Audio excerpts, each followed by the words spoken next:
Hello there, folks.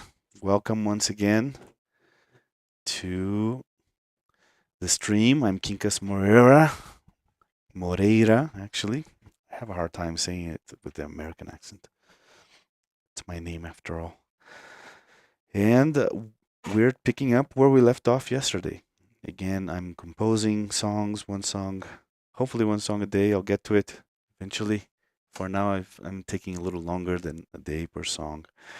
And yesterday we were checking out the Synthux Academy touch, simple touch 2 synthesizers. And we've already recorded a whole bunch of tracks using only the different firmwares and faceplates that come with this thing, that you can use with this thing. So you can create your own on a blank faceplate like this that you can write with a silver Sharpie or something, or a gold Sharpie rather. And you can create your own firmware on the Daisy. It's for the Daisy platform. The Electrosmith Daisy is right in here. This is just a quick recap. And we recorded yesterday with the touch bass, right? And the touch strings.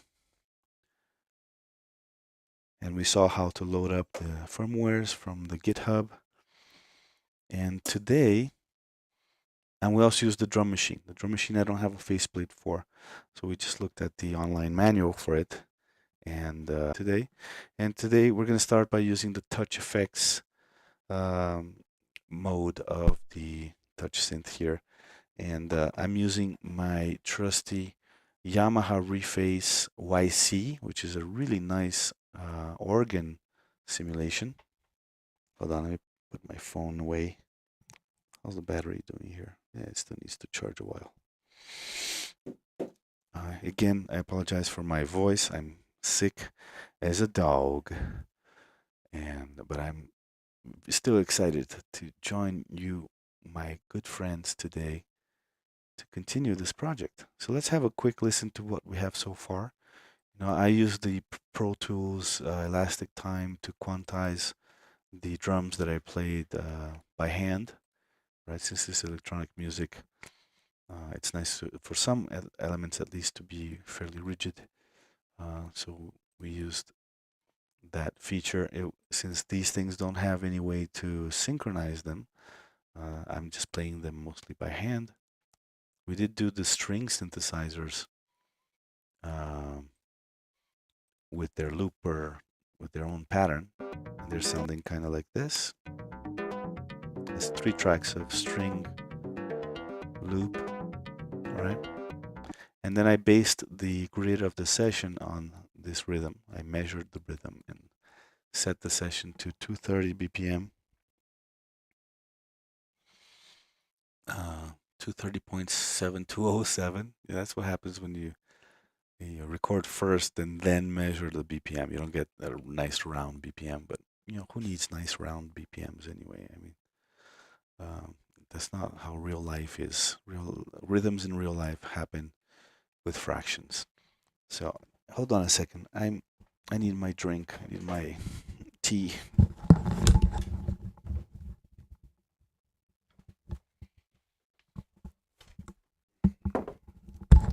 I get dry mouth fairly easily because I'm talking the whole time now that I'm live streaming my process.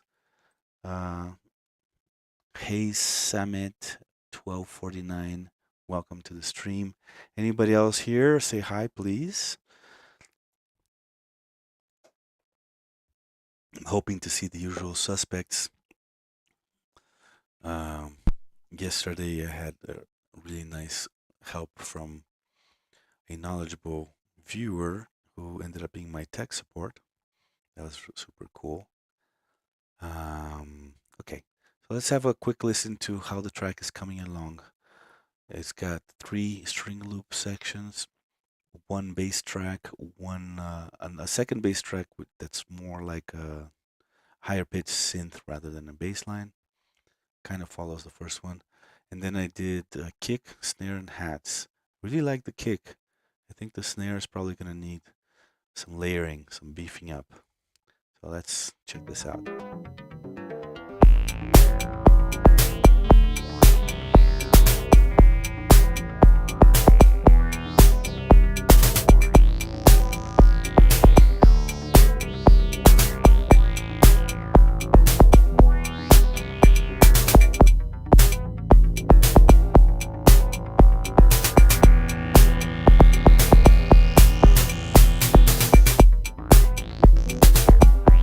Loud, ain't it? Can you turn this down a little bit? It's kicking me in the ear here.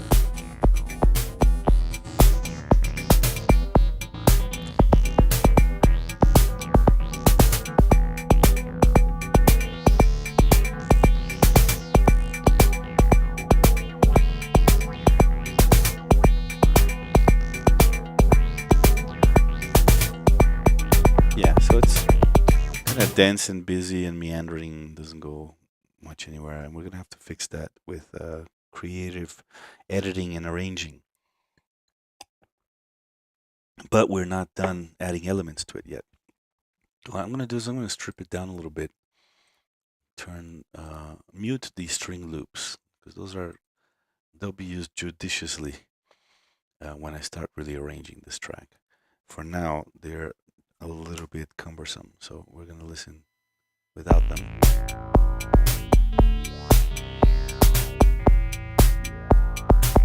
Now, in Pro Tools, the elastic time, you can visualize the warp. So that's basically and I noticed there are a couple of moments here where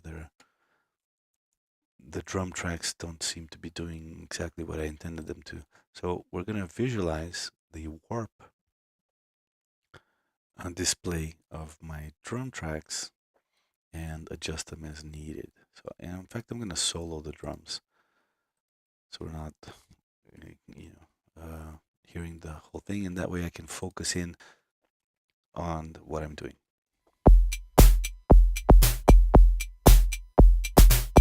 The synth was connected to the computer for power. Well, also we were changing the firmware. So here's a tip when using these things and any other USB device, really. If you're not going to be syncing it via MIDI to the computer, use a battery or an external power supply, connect USB to upload the firmware, but then use a battery or anything else. That way you don't get that annoying USB kind of noise. I mean, we'll look into ways to get rid of it if it bothers us later on, but that's just an aside.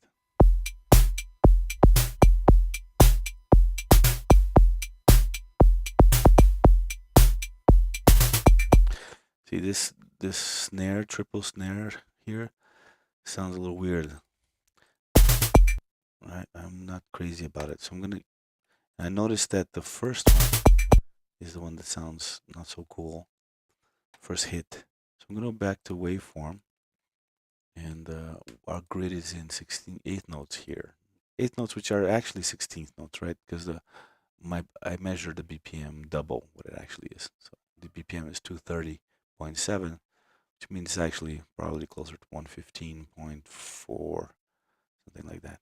So I don't like this hit. It doesn't sound nice. It sounds more like a scratch or something. But I like these other two.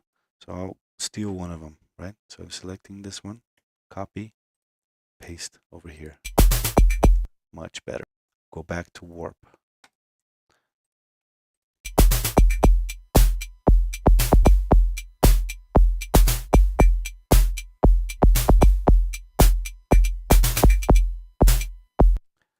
Okay, this one right here, the kick drums are off. And you can see where the line for the 16th note is, and they're in the middle here. So I think I quantized them in 16th notes, which are actually 32nd notes. That was a mistake. So that's just, if I'm in grid mode, I can use my grabber tool, that little hand, and when it goes over the line here where the warp is, it turns into a little two-sided arrow, and I can just move it. And since I'm in grid mode, it'll snap to the next grid position. So that's probably good now. Yep. Now this snare hit over here is also in the wrong place. So we're gonna move it to where it should go. All right, let's continue. This kick hit is also late. Let's move it back.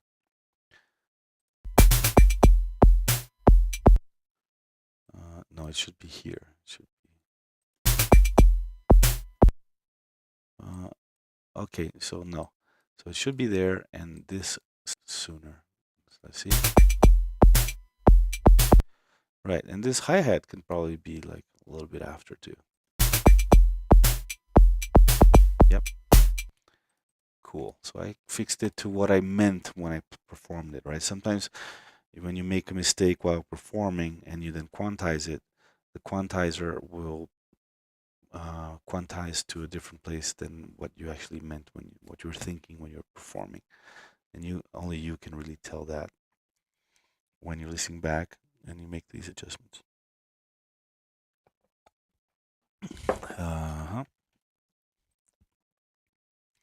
Continue.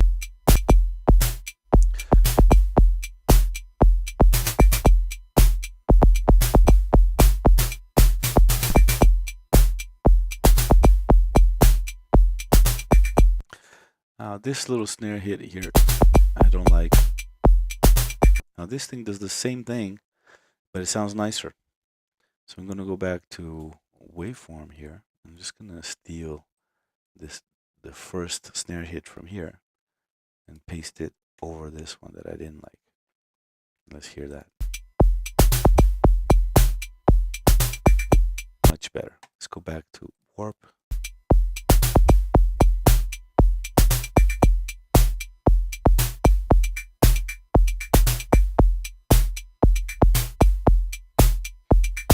I like that I played this by hand, because it naturally creates sufficient variation so that it doesn't get so boring.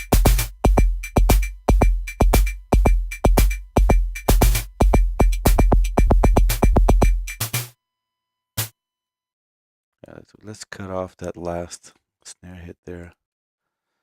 We don't need it.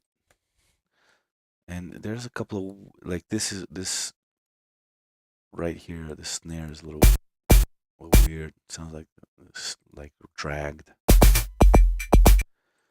I'm just gonna duplicate the same snare 3 times.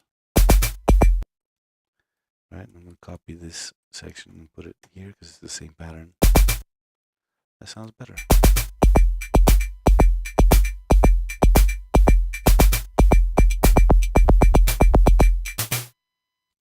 Now I hear kind of a flam here. Maybe it's a double kick drum. Yeah, see, this waveform looks a little weird, so we can fix that as well. But like this one sounds nice, right? Oh, actually, oh, I see. It's down here. There's like a double hi-hat. Yeah, the clunk clunk, and that's what I'm not liking. So I can just put this track into waveform and cover that hi-hat up. In fact, I'll make it continuous. Let's hear what that sounds like. I think that's going to be better. I'm sorry. I'm going to try to cover my microphone when I cough so you don't get hit in the face with my super loud coughing. Or noises such as that one. Okay, I apologize. I wish I wasn't so sick. All right, we can go back to waveform mode on all of these now. And I guess we could listen to the whole thing again, make sure it's fine, but I'm sure it is. Oh, hold on. My wife is calling me. Give me just a second, folks. Mami, estoy en mi live stream. Ay, perdón, solo te iba a dar un beso. Te amo. Escríbeme si es algo importante. Okay. This thing with live stream is life is happening while you're streaming. So you need to answer a call from your wife sometimes, or husband, or children, or whatnot. Okay, continuing. I fixed the drums that we recorded yesterday. I'm happy with how they are now, but I'm not completely happy. I think the snare, it's not punchy enough. It sounds like an 808 snare. It's pretty cool, but by itself, it's kind of weak for, compared to the kick, for example. The kick is super punchy. Now, I'm getting annoyed by that whine. Right? I think for the kick, I can fix it with a low pass filter. We'll just get rid of that frequency. So we'll go to EQ and choose just like a Renaissance EQ here. Make this band a low pass.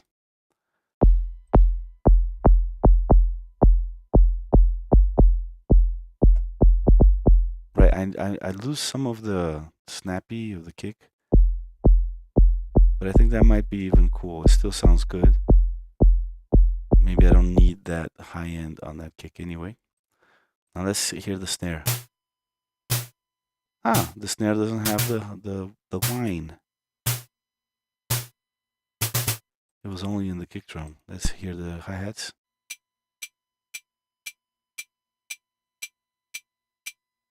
They have it a little bit, but only when the hats hit.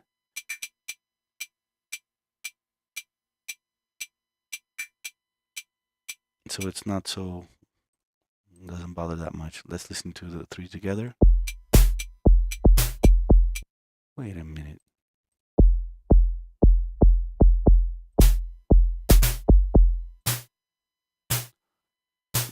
That is strange. The snare by itself doesn't whine, but when I open the kick, suddenly it does. And the kick by itself doesn't either. That makes me think it's a monitoring thing, and the whine isn't even.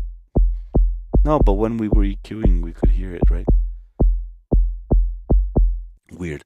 Let's put a gate on that snare. Hopefully that'll fix it. So dynamics, a gate is just something that when the sound is below a certain volume level, certain threshold, it cuts it off completely. So you set it to where when the snare hits, it opens the gate, lets the sound through, and when the snare goes silent, the volume completely goes down and it cuts off that.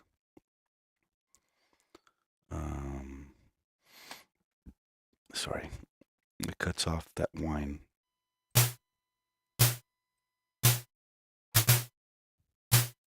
We can make the release faster. So it closes immediately.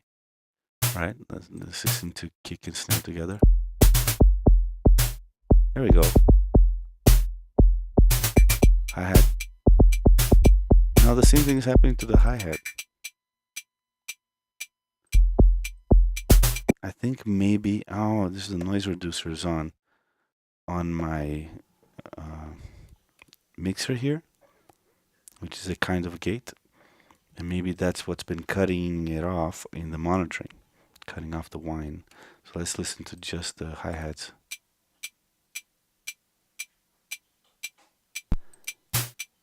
Yeah, I still don't hear too much of the whine there. Let's put the gate on there too. So I hold Option and just drag that plug in so it drags a copy of it right over to the hi-hats. Sounds pretty good. Let's make a faster attack. Cool. Now I should probably turn on the noise reducer again, so you're not picking up so much of my ambient noise. Or is it does it bother you? Say hi, folks. Who's here with me today?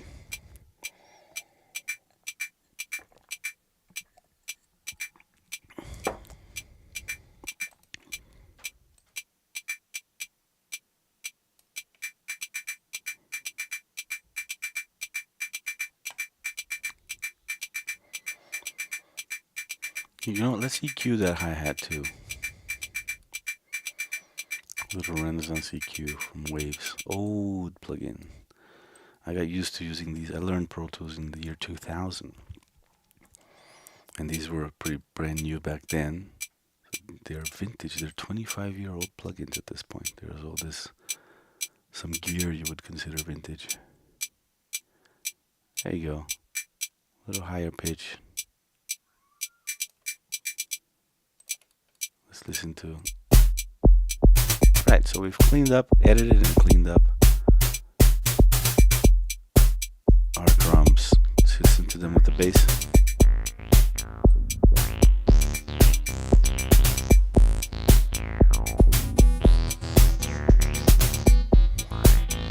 Nice.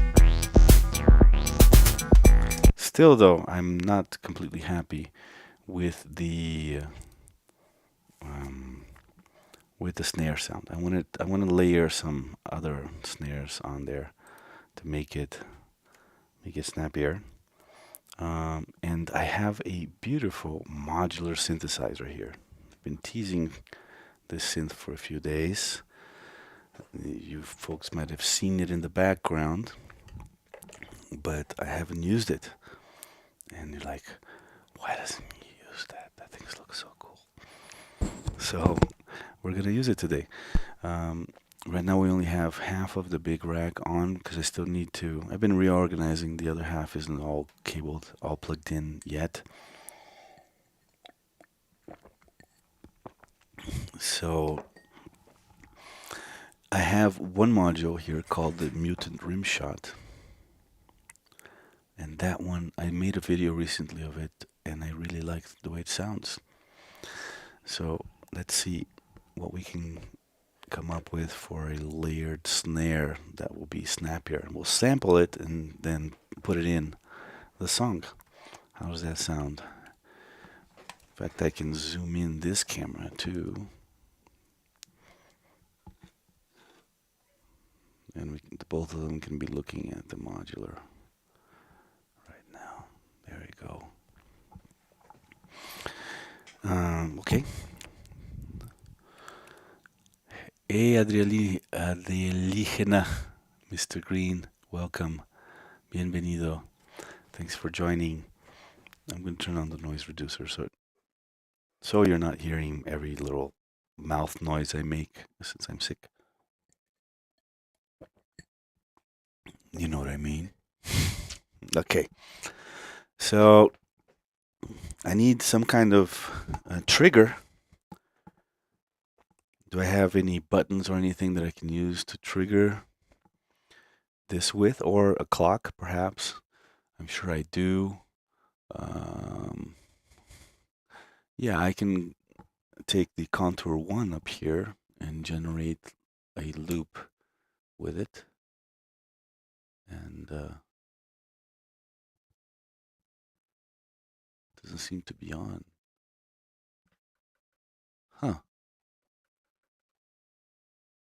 Strangely, my contour 1 modules don't seem to be responding. In fact, a lot of my analog system doesn't seem to be responding for some reason. Let me power cycle the modular again and see what's happening. I haven't quite used this in a while. Oh, something strange. The whole top row of my... Oh, yeah, something's weird with the top row of my analog system. It's not responding. Oh. Yeah, the whole system seems to be strange, acting strange. This works. Select 2 is all red. Huh. This is very strange. I'm going to need to look into this and see what's happening to my top power supply. Maybe I'm I'm demanding too much from the power supply, but these are analog modules. Yeah, see, no LEDs are moving. This is very strange. Okay, so for now we're gonna use something else. The Kermit here, it can generate a outgoing clock of some kind. What else do I have that could do that? Can I manually trigger that? Nope. Yeah, I have a gate coming out of my joystick over here. So let's get some cables. We got these nice high quality studio analog cables. We'll take the gate here. Now my output module is also in the analog row, so I don't know what the deal is there, if that's going to be a problem. We might have to use an alternative source. Anyway, let's try. Okay, so I'm going to trigger the mutant rim shot here. And now we're going to take a cable from the mutant rim shot. We need a kind of a long one. I've got some long ones here, I think. Hopefully. Yeah, this is nice and long. I'm going to plug that into the output module. And we'll see if that's going in, if that's audible in the... I'm sending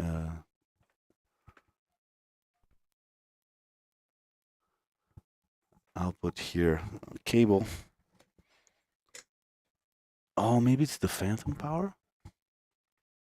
Maybe I'm sending phantom power and that's messing with the analog system. Is that it, perhaps? I'm not sure. Let's try the power cycle again. Very strange. This hasn't happened to me before. Oh, power cycling the analog system here. No, it's still acting weird.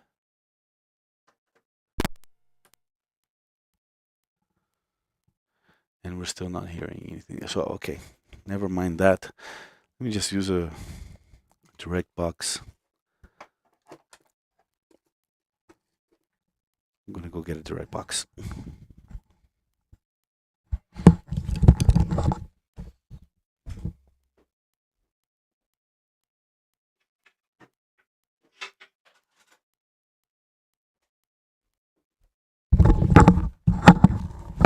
Okay, I have a direct box here now. And it needs to be phantom powered, so we're going to send phantom power to it. And we need an adapter from mini plug to big plug. Here we go. And now we can send the output from the mutant rim shot to this. There we go. It's kind of noisy.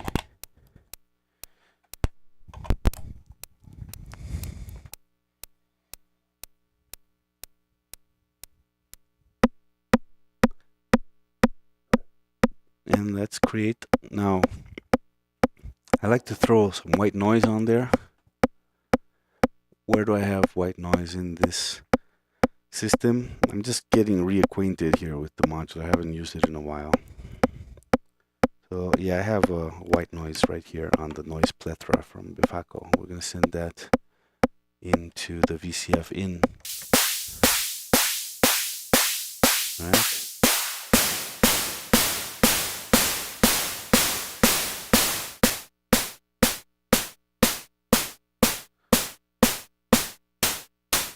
And drive up that. We need it to be softer. I'm going to use an attenuator. What kind of attenuator do I have available here easily?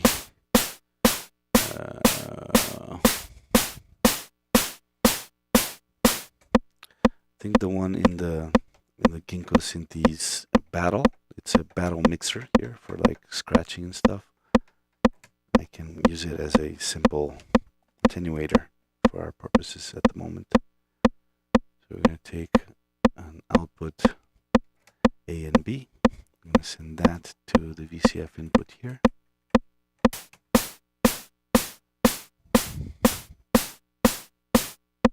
now I can control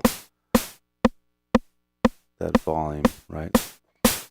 Gain, for example, there are 3 ways. I can use the gain knob, I can use the fader itself, I can use the VCA. I can even EQ it a bit if I want, make it more bassy. That's nice. A little snappier. The point here is to... Now, this is too loud. Even the output from the mutant rim shot is too loud. It's modular level. If I can attenuate it, I think. There we go. On the DI itself, I'm attenuating it. Now I can bring it up in the input here. Nice. Let's continue shaping this sound.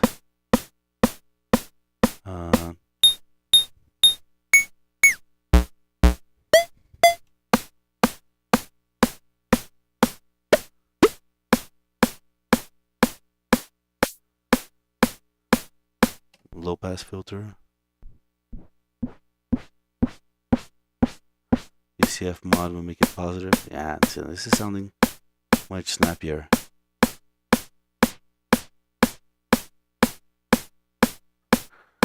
Okay, maybe that's what we need. Make it slower so it's not so annoying. Let's record this. We'll record this sound, sample it, and then match it to the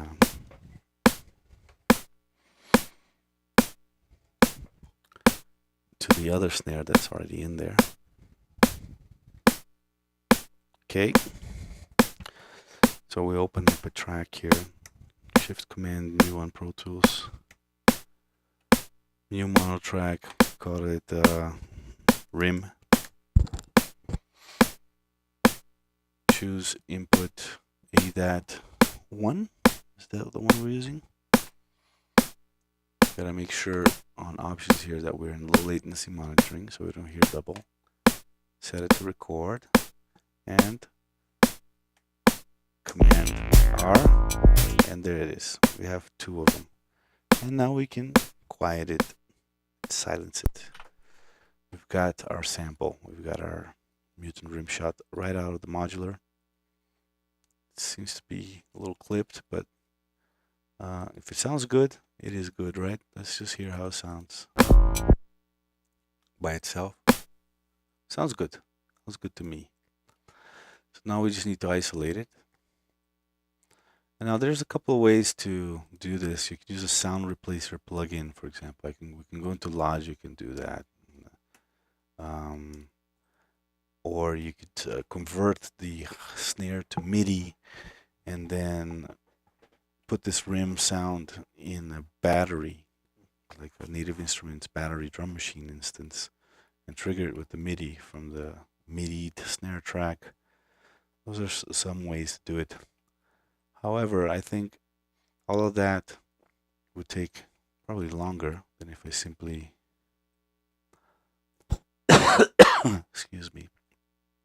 If I simply put it in grid mode here and just copy it into where it should go. I'm just going to use the top snare track as a reference and paste the new one in the same exact spots. If this were a super long song, this would be too time consuming to be worthwhile, and we'd probably use one of the other options. We'd open up Logic, maybe convert the snare to MIDI, sound replace it, or any other of a myriad possibilities. But honestly, I'm pretty fast editing on Pro Tools. And, I can just use Option in the grabber and grab a copy of the snare. And in grid mode, it'll always snap precisely to a subdivision to be quantized. So as I'm describing the process, I've already pretty much done it.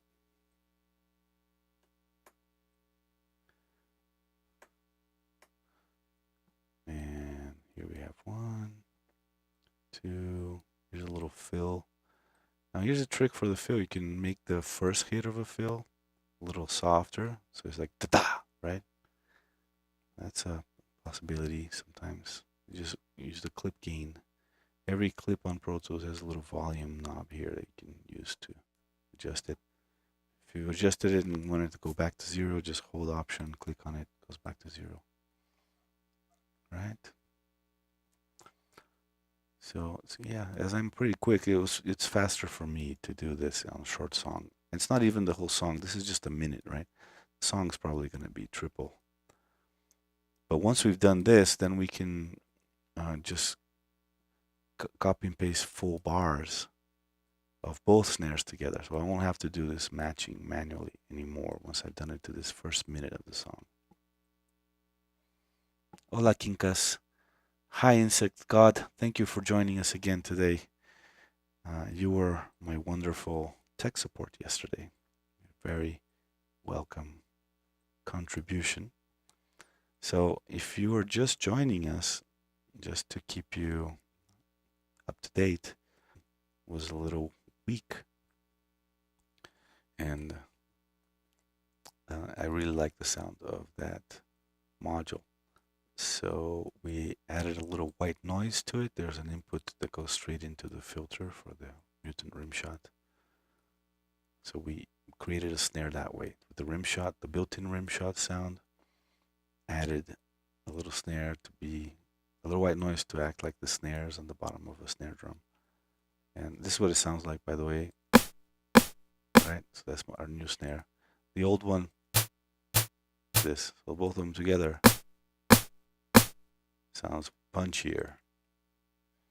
And now I'm just manually matching because it seemed faster to me to do it this way than to use some kind of MIDI, convert to MIDI and then like load it into a sampler or something like that.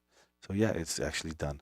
Like the time it took for me to explain the process was the time it took to do it. So let's listen to the whole beat now with the added snare drum.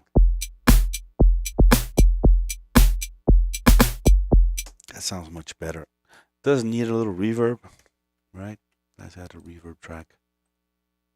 Auxiliary input. Verb.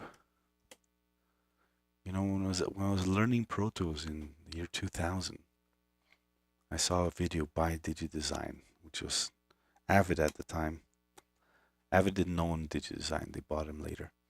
And for some reason, the guy demoing Pro Tools abbreviated reverb that way. He called it Verb, and it's been 25 years that I've been using Verb as the reverb abbreviation ever since.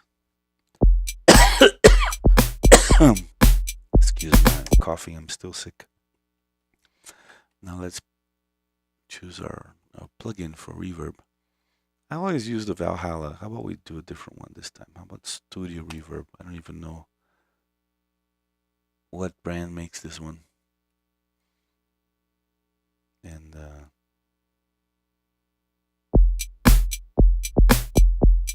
send that rim to it.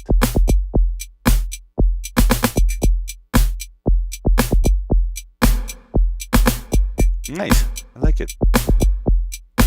And that's the medium room preset. Guess we could choose a different one if we wanted. About a small plate. We can make the delay decay a little faster. I like it. Good for now. So everything but the string synths now.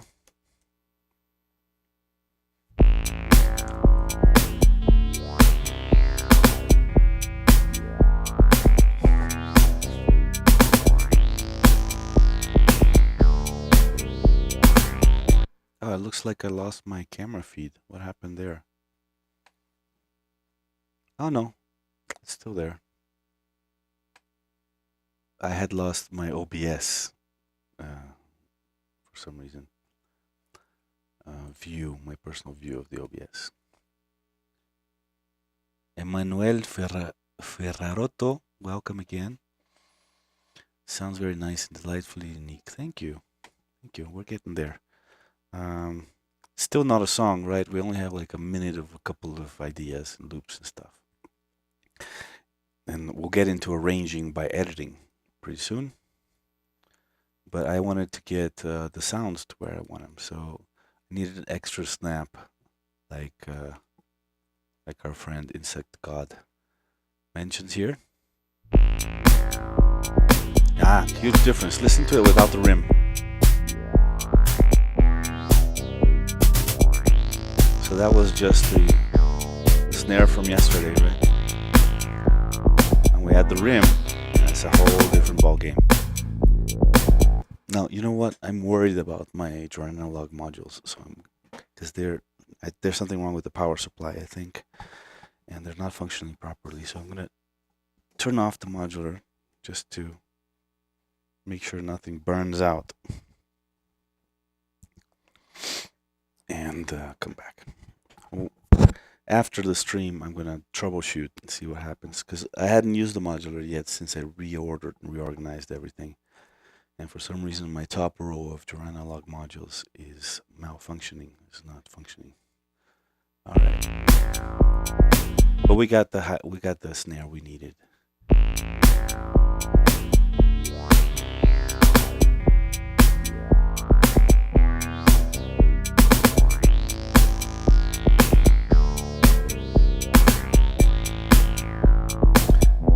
All right, so our next step is we'll come back to the touch synth, and this time I have it loaded with the effects, touch effects, and it's connected to the well, it will be connected in a second because I needed to use the adapter for the direct box. We'll connect it to my Yamaha YC reface organ simulator. This thing does a wonderful Hammond organ, as well as many other, right, with actual drawbars and Leslie, right, octaves. Everything is very snappy, and it simulates a Hammond as well as a Vox, a Farfisa,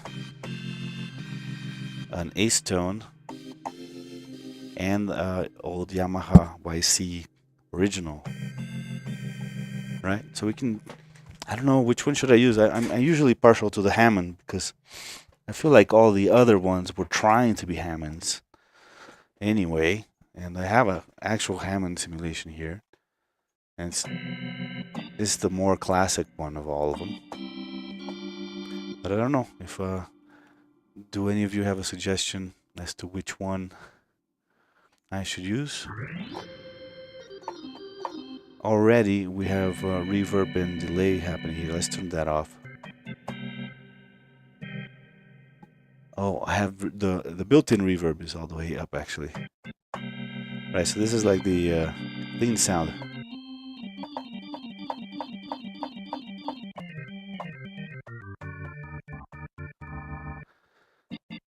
And the idea here is to use this in conjunction with the effects. So let's have a look at the effects in the Synthux Academy Touch, Simple Touch 2, right? And I have the web page here. Hold on, let me just plug in the power on the GoPro because the battery looks like it's getting depleted. 1 second. All right.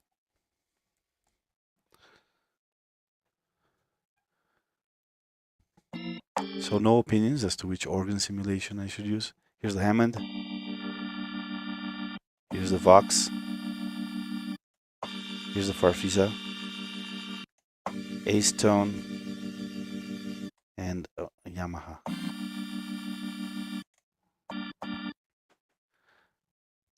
And now let's go back to the effects here. And I'll open up my browser. And when we choose the effects, which is it? Simple Daisy Touch, drum machine. Oh yeah, this is the drum machine. What just happened? My GoPro is turning off, it looks like, for some reason. Even though I plugged it in. Oh, well, it's back. Oh, yeah, I think it spontaneously changed to burst mode. We want it to be, we want it to actually be in video mode. Like that. Here we go. Yeah, something happens, like the touch screen thinks it's been touched when it hasn't. Anyway, touch effects, here it is. Touch effects, and we have a little manual of the touch effects here. So we have delay mix, delay feedback, delay modulation speed, modulation amount, and those are all in the faceplate. I do have this faceplate for the touch. There's drive A, post volume, drive B. Now the pads can turn on some certain effects. Drive A, drive B, drive C. Bit crush B, bit crush C. There's a full bypass of the whole thing. Delay bypass, reverb bypass. So the pads then become kind of like the stomp switches, right, from a pedal board. Now let's turn on some of these effects. Here's the delay.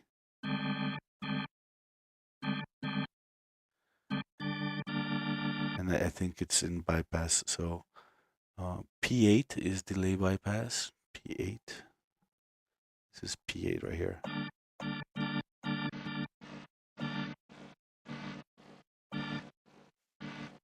There we go. We're hearing the delay now.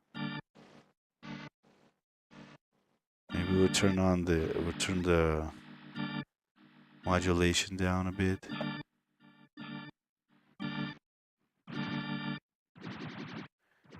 Make the time faster.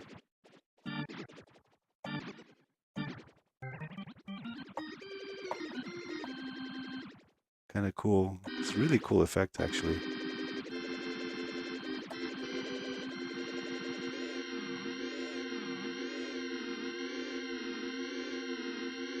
Yeah, it's the modulation more subtle.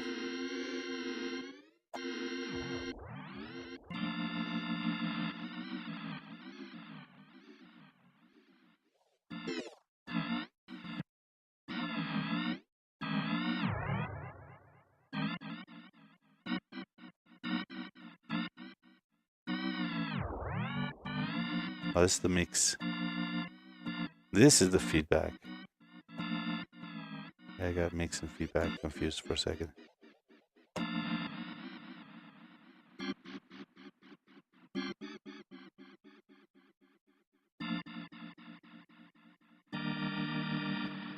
Now we'll add some reverb. And size. Wow, it gets huge.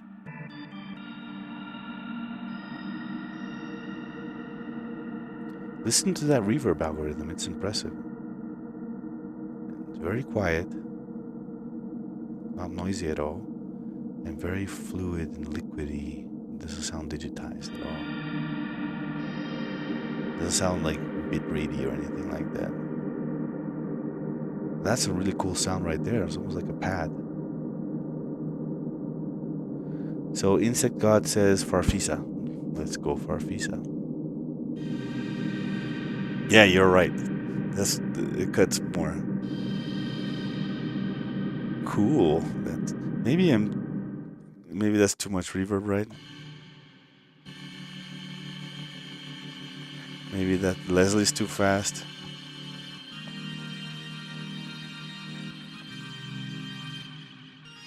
Nice reverb, right? Yeah, I'm loving it. I think I'm gonna use this more. I gotta use this thing more. It's really nice reverb. Okay, so let's go back to our Pro Tools session. Oh, wait, maybe I want some bit crush too, right? So if I touch P2 and touch P2 and turn. Oh, first we have to turn on bit crush A, and that's P2. And if I hold P2 and turn, which knob? 35? Yeah, which is this one, the mix. That's like the bit crush pulse volume. So right, let's turn on the bit crush.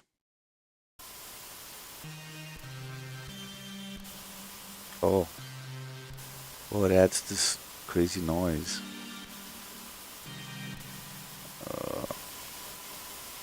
I hit it again. Oh.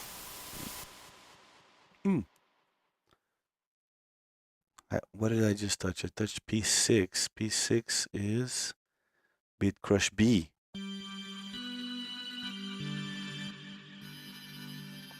All right, bit crush B is working better for me.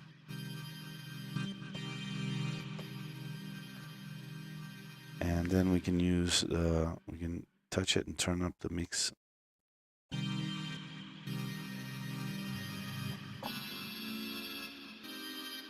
I think it's too much. Let's turn it off.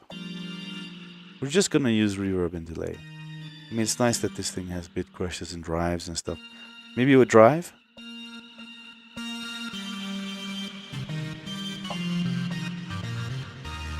That's nice. Which drive is this? I touched P4. P4 is drive C.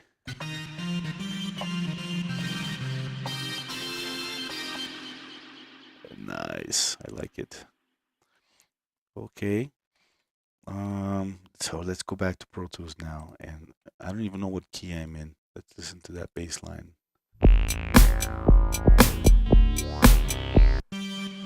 We're in A. So I can just do like these hits, right? With lots of reverb.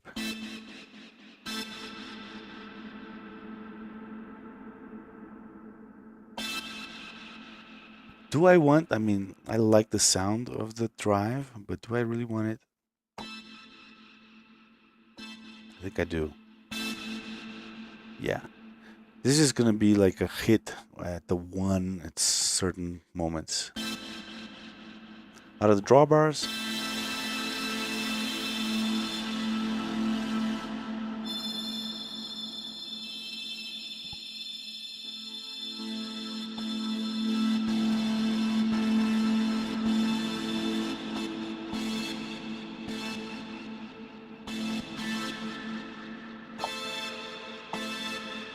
Yeah, I'm turning drawbars and nobody's seeing them because I didn't turn the camera. Sorry about that.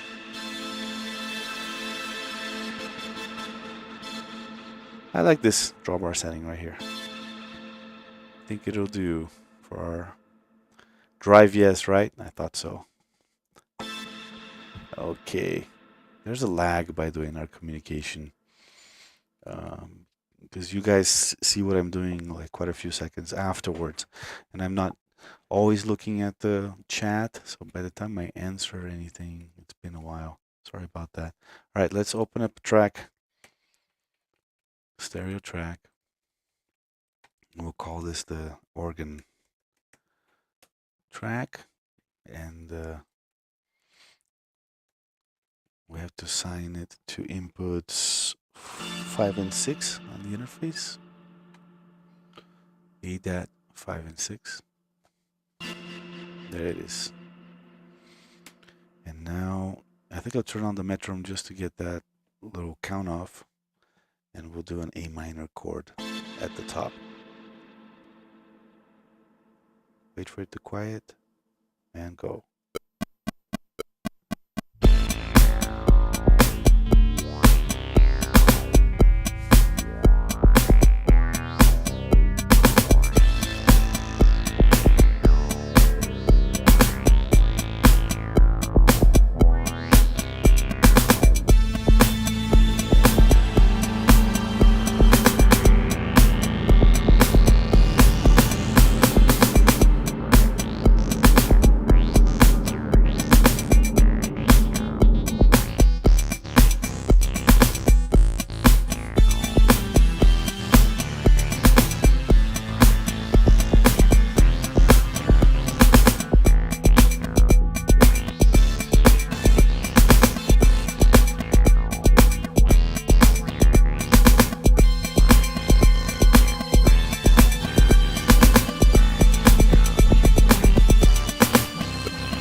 I remember that. A little swell. It's a D. Let's just do a D to match here.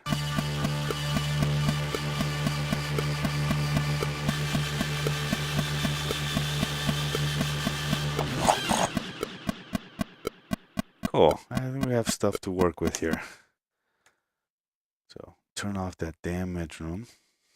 So annoying, so useful. It's like a old joke. How is a conductor like a condom? Sorry, folks. It's necessary, but much better without it. Okay, so it's getting spacey, right? Definitely getting spacey.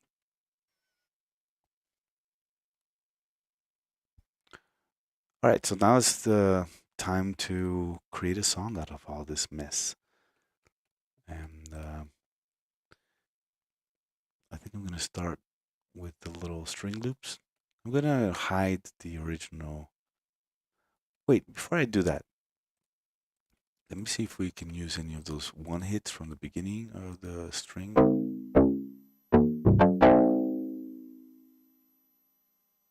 Maybe you can add this to the kick drum, one of these.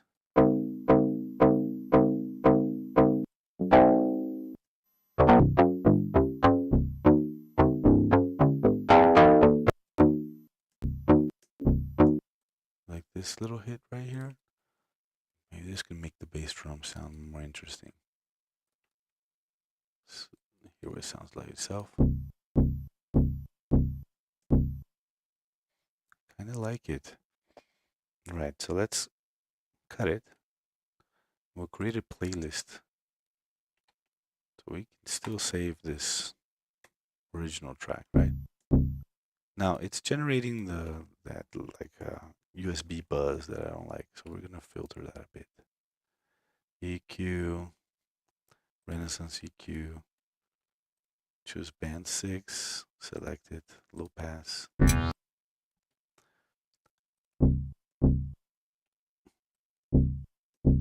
Nice.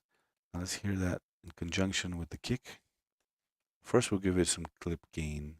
Right? Let's bring it down near where the kick is, right here. And we might do the same thing we did with the snare just a minute ago. Just to have a layer. Grid, mode. Just hear them together.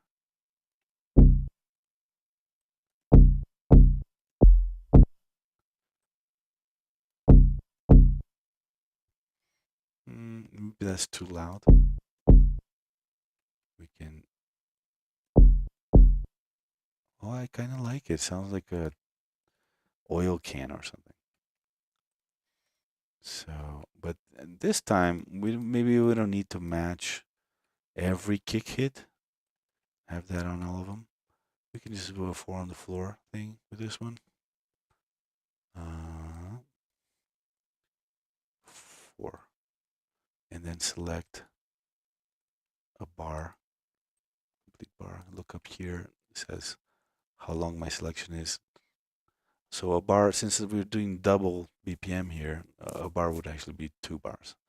And then what I like to do is duplicate. Hold on. This is not 4 on the floor. This is, so this would be 4 on the floor right here. There you go. It's more interesting, right? So what I like to do is make a Lego block out of it, so I don't get bogged and like confused when I'm duplicating it. Much easier. Now I can duplicate this all through the song, and then we'll hear it and see if it works the whole way through, or if we need to mute it or edit it or change it at some point. So we're just gonna listen to the beat for a bit.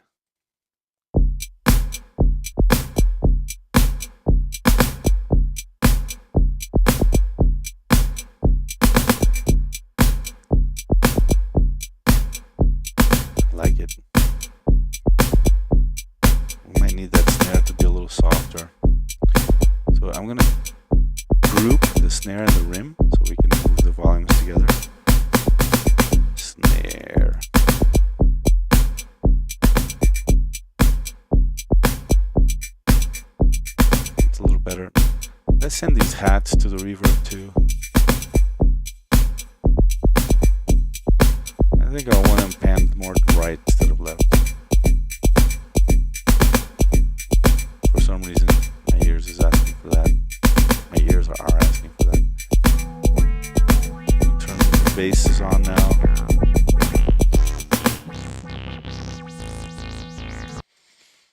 Okay, so now let's continue with our editing process here. So for arranging, I like to use the grid in one bar because we're dealing in the macro, not in the micro. So one thing that I can do is move everything forward a bit. Maybe we'll use that that swell as an intro, right? So let's move everything forward by a couple bars here. And then we'll take the swell. All right, get out of all tracks. Take the swell and put it in the beginning here. Let's see what happens.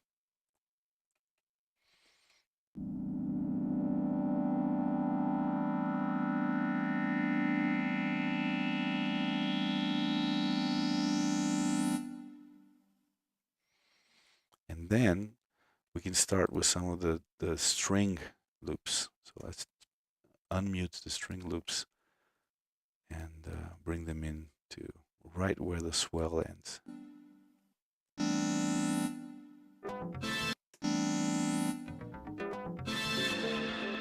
Oh no, we didn't move the organ with everybody else. There we go. Forgot to select that one. Okay.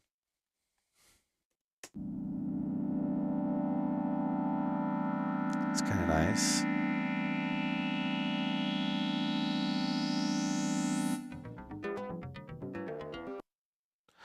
Now remember we did the D sound with the organ as well. So what if we... Wow, that's so aggressive.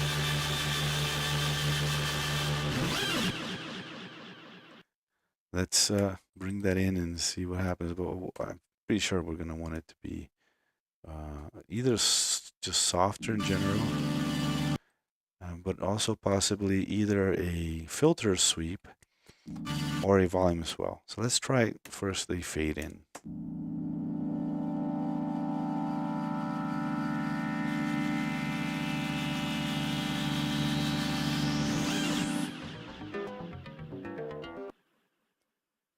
I think that kind of works, but let's not be lazy. A filter sweep would sound better if we're realistic.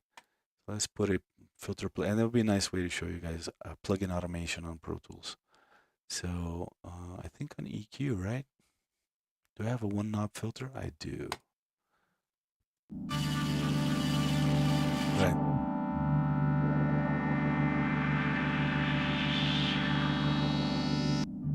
Cool. So over here in the auto section, I can put filter.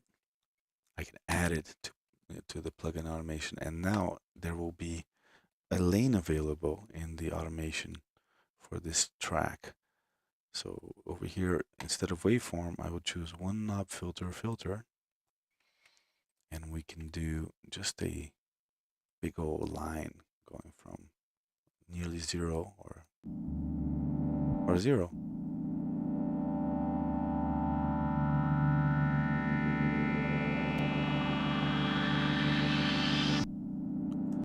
That sounds cool. Maybe I want the resonance to be higher.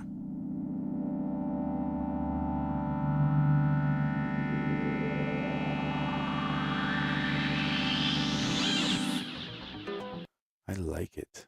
I like it. But I do feel like it should be softer. So let's go back to waveform and just bring the clip gain down.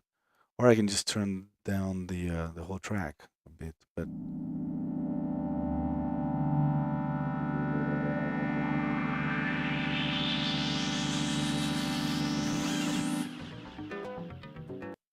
right, and then maybe we want a snare hit with a lot of reverb to kind of end that. So let's go back to eighth notes here. We'll select just a snare, right? And where would it go? Bah! Like right there. Oh, but we want the kick too. I'm pretty sure. We want our kick along with the string kick. Oh, that sounds really cool, that loop actually. So we're just gonna put that here, but then we're gonna choose that whole thing that includes the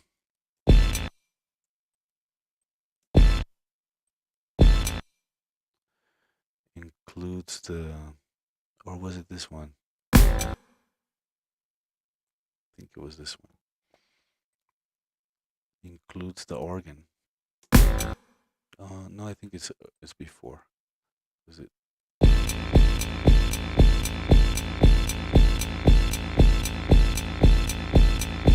Yeah, so we're just gonna select the whole thing. Again, we can choose all tracks here and just go like this. Shift and click, and everything is selected.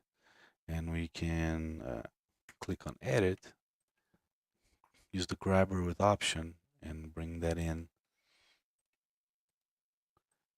for the intro. So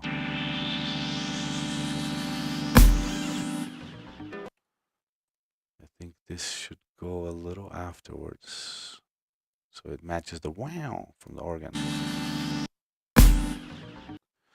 The only thing is I was doing all tracks and it moved the organ. So we're just gonna undo that edit and consolidate it with both instruments here. No, it's a little before, right? We want it to match the wow. There it is. And then, yeah, I don't want the strings yet. I want to do that intro that the loop that we liked. Bow, bow, bow, bow, and then come in with something. So bring this in to here.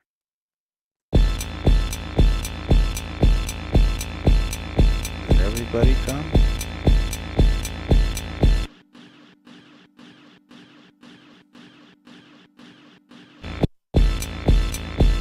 Yep. We're gonna do like 1, 2, 3, 4, 1, 2, 3, 4 of that, and then we'll start the song. Nice intro, right? How do you imagine what will follow in your composition? I just go with the flow. I just kind of feel it, hear it. Like right now, there was this happy accident where I just heard a loop because I selected a piece of the song and it looped. And I was like, wow, that's really cool. Bang, bang, bang, bang.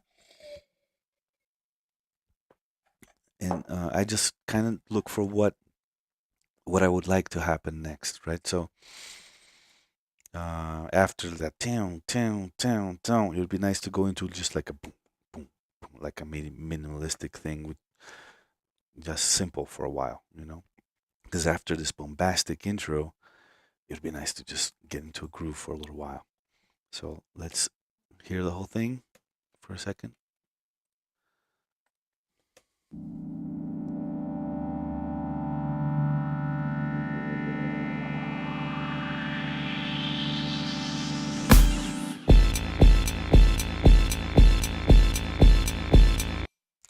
I'm having doubts about this hit now because it takes away from the bam, bam, bam as it comes in. Let's.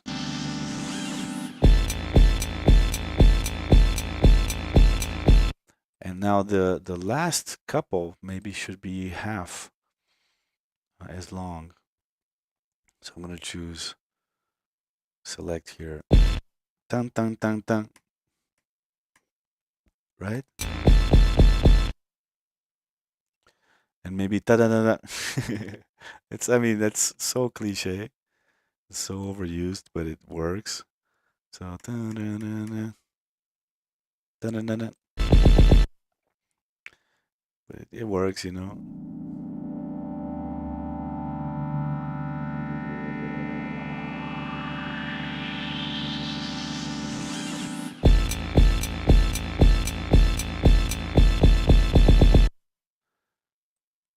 Almost. Okay, we have to do a couple of things here. One of them is that the loop should start sooner. It's starting a little late.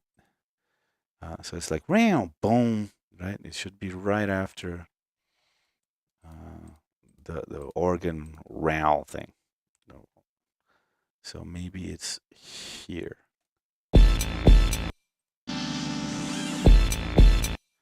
Almost a little less. So.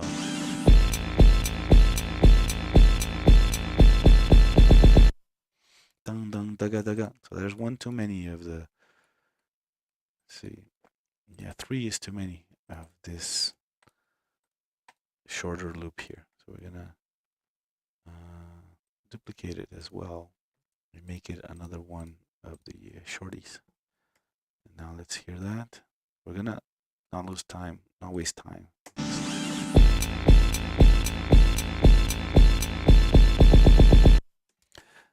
Da da da da. And there's two left over here that we don't need. Da da da da. And then we should go to just like a 4 on the floor with maybe some fragment of the bass and the string, one of the strings, perhaps. So let's get the kicks here. I like that first kick pattern that we had going, which is this thing.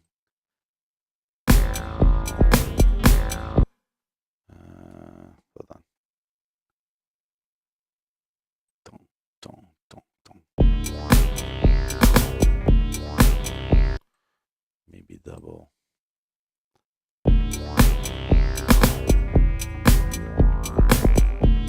Yeah, so we're gonna get this kick pattern here and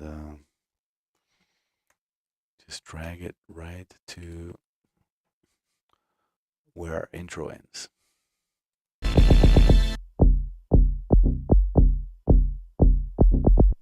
Right.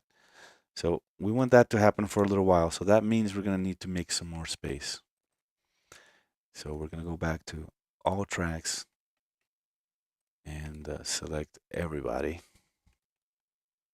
including the organ. Right. I'm even going to do a Command E here just to make sure that everything, there's a cut there on every track. Let's move this forward quite a bit. This is actually going to be like our source material, and we're going to be dragging from here to here as needed. All right, so maybe we want one of those string sounds. All right, get out of all tracks. Always remember, if you use all tracks, get out of it immediately afterwards. Otherwise, you screw things up. I mean, you can always undo, right? But still.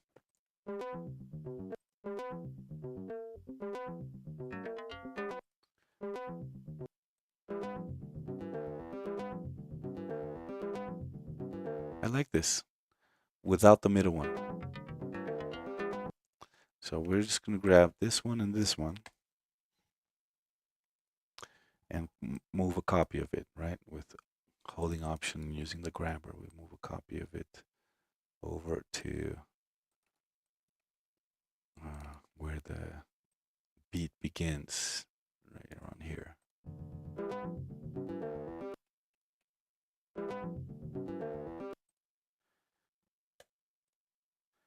And this is going to happen for, oh, did I get an uneven? Yeah, I got like a bar and a half instead of a bar. Let's stretch it out.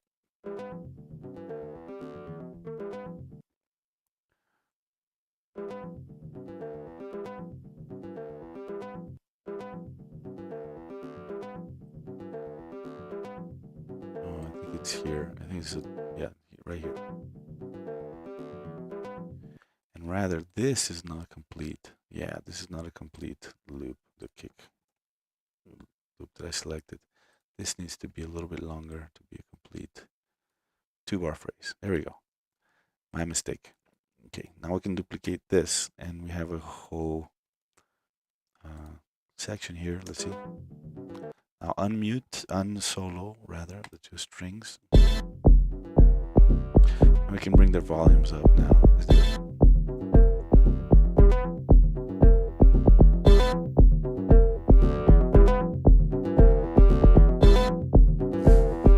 And I even like that little bit of leftover organ that happened there. So I forgot to erase the hi-hats and the organ when I erased the last 2 a little bit here, and it sounds cool. See, happy accidents, people. There are no mistakes. Am I sounding too much like a musical Bob Ross, perhaps? I love happy accidents. All right, let's listen to what we have so far.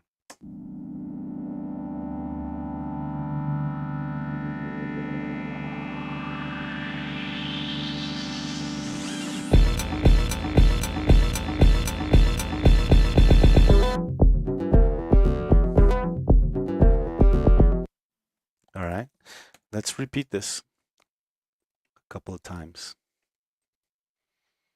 So we'll select rather, everything, the 2 kicks and the 2 strings, and duplicate them and make it a 4-time repeat of this section. But what we'll do is at every one we'll add a little thing. So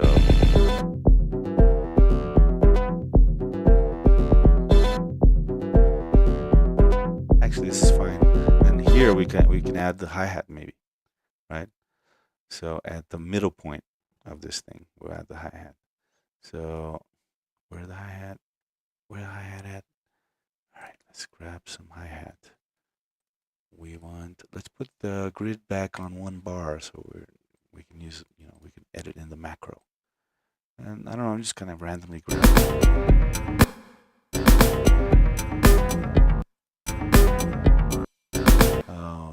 You know what? This whole thing has been shifted. So we need to actually use a 1/2 bar selection. So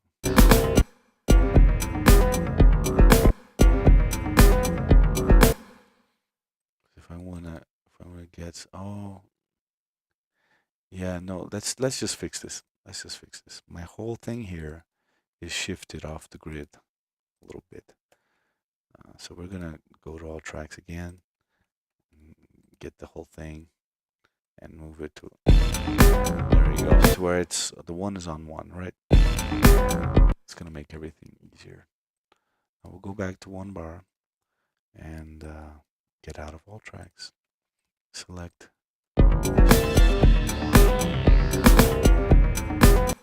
In fact, if I want to make sure I have 4 bars, I can just click here and click on 4 on the length here of my selection, and that'll change my selection to 4 bars. So I can then copy into the clipboard, and we'll come to the middle of our groove here. So what do we have? 1, 2, 3, 4. So it would be here. Oh, that's the thing. This is shifted as well.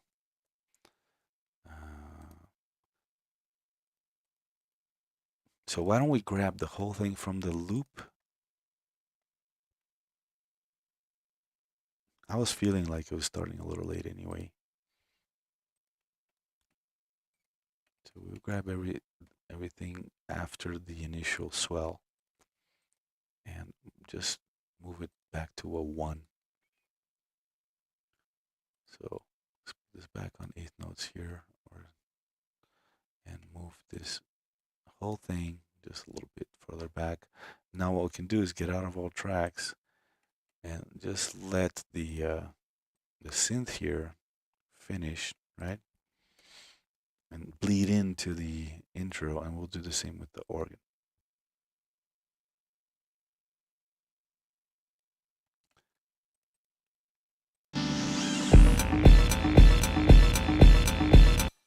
except we want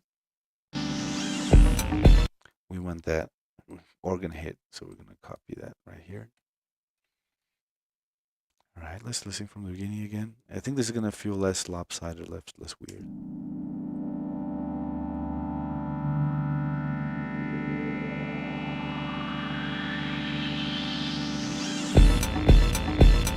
You know, I feel like it has to be on the one here. You're not seeing me point to the screen.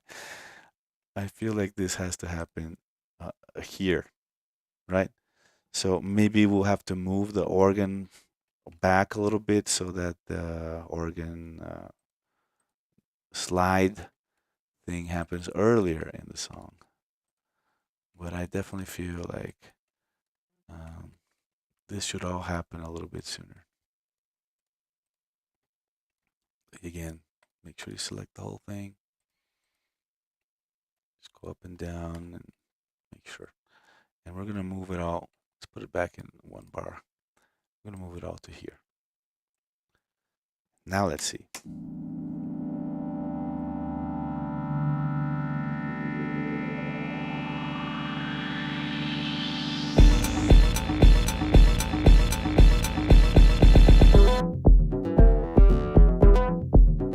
I like that. I feel like this should be more of a build-up, perhaps. So what we can do is create a master track. Master fader. Stereo master fader. Now my Pro Tools has been weird, so yeah, see, for some reason the master wants to be a master for bus 1 and 2. We just gotta change it to make sure it's the main outputs. And over here I can choose, yeah, it's already the volume. So we can do a little volume drop. We'll put a dot here and a dot at the end of the intro, right? And we can bring this a little bit up here, and the initial one, bring it down. Now, usually you don't want volume automations to be completely like instantaneous. So we'll go to slip mode here, and we'll make another little dot really close and delete the first one. Oh, it's my wife again, and she knows I'm live streaming. ¿Qué pasó, mamá? Sigo en vivo. Puedo pasar por Yarita. Ya terminé. Ah, ¿sí? Sí. Bueno. Pero ya ahorita sale a las 3. Bueno, antes de las 3. 2:30. No, de hecho puedes ir antes por ella porque es guardia. Él normalmente se queda de guardia hasta las 2:30, 3. No te entiendo. ¿A qué hora sale? Normalmente sale 1:30. Ok. Pero como la tenemos en guardia para sacarla junto con Nina, se puede quedar hasta 2:30, 3. Ok, entonces paso por ella de una vez. De aquí a lo que llego van a ser las 2 y algo. Ok. Gracias, mamá. ¿Vale? De nada, mi amor. Llegamos a la casa al rato. Bye. Un beso, bye. Sorry, folks. It seems like I have longer to record today because I don't have to go pick up my girl at school. Where were we? Oh, my WhatsApp just opened up here. Okay, so we were doing this little swell, volume swell.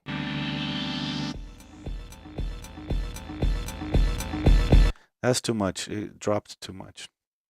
We want it to be not drop so much.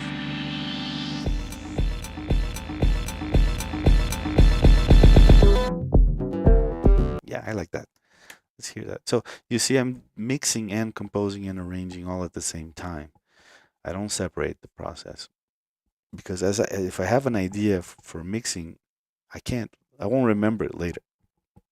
So unless I'm super organized and would write down my mixing ideas for when I start mixing, I just do it. If I have an idea, I do it immediately. Otherwise, I won't remember later. So do it.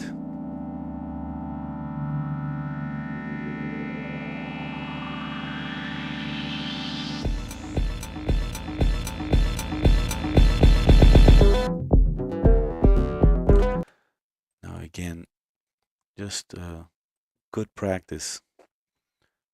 Not have volume automations be completely linear like that. Have to make a little bit of a ramp. There we go. So let's take it from here, from where the beat starts. Oh, we were gonna put the hi-hat, right? We're gonna, I think it's still in my clipboard, probably. We're gonna put the hi-hat in the middle of this thing. So 1, 2, 3, 4. So from here, we're actually, let's put it back on grid mode. So from here on, let's see.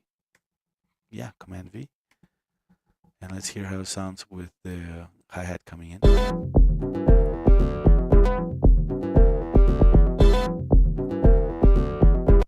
Oh, that wasn't my mom. That was my wife, Mr. Green. Um, I call her mommy because she's my children's wife, mom, and they call her mom. So it's a weird Mexican thing.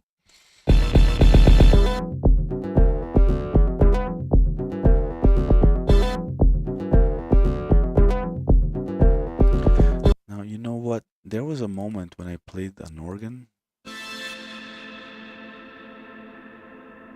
Yeah, with that super long reverb.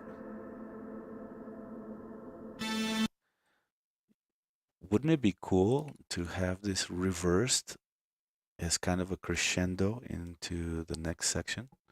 I'm going to copy it and I'm going to paste it like here. And I'm going to move it so it matches the very, very end here of the section. And now I'm going to go to Audio Suite, Other, Reverse. And there's this little reverse plugin here. I click on that.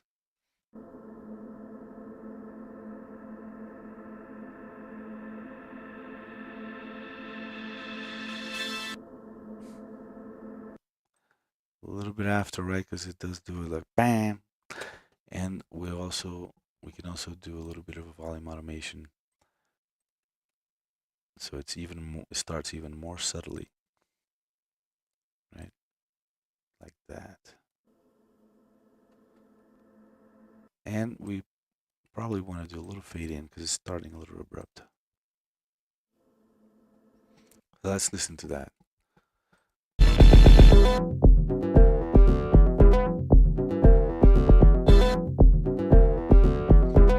Yeah, I no longer like that Hammond hit repeat there. So we're just gonna leave the first one.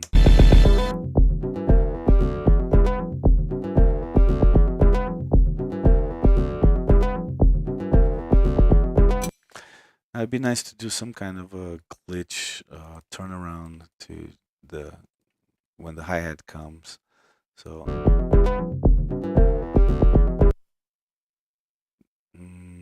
so for example, let's go back into eighth notes here.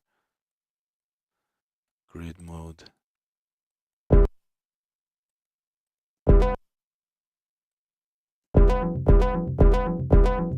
Yeah, we'll copy this to here and duplicate it.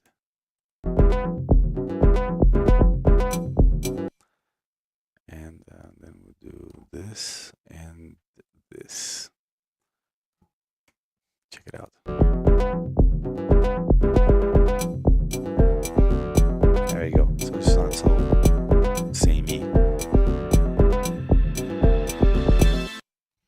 Cool. I actually like this break too. Like, you know, how do you call it? Subvert expectations, right? So we can give it a little silence where when somebody's expecting a big kick to come in again, and Instead, you get a silence, and then the kick comes in when you're not expecting. So let's try that. So now we'll come in with something fuller, right? Maybe the bass will finally start at this point.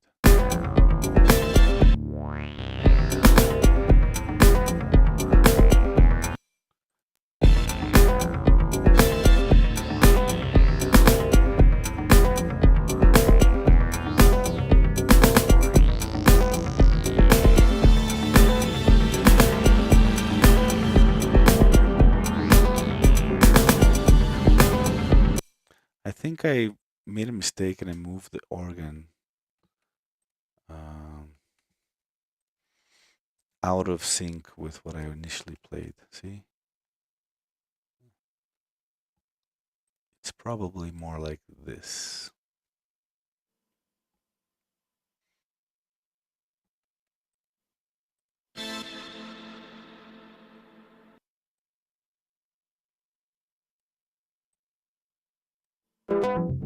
Yeah.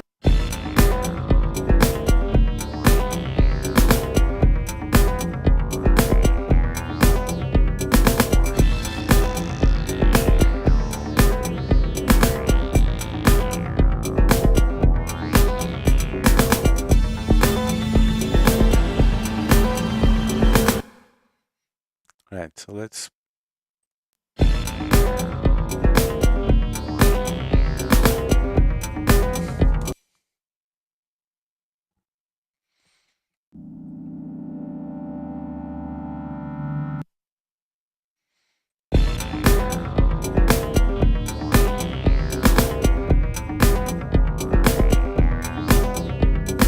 Let's choose all tracks and grab a chunk of this.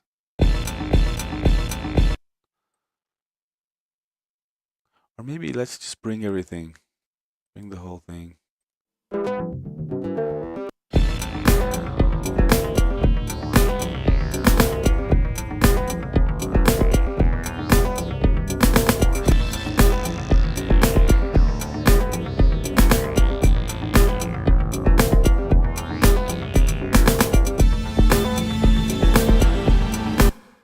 Right.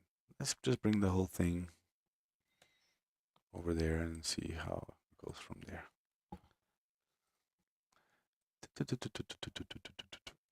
I'm gonna zoom in to make sure. Also, again, macro editing in 1 bar increments makes it much easier to not make mistakes.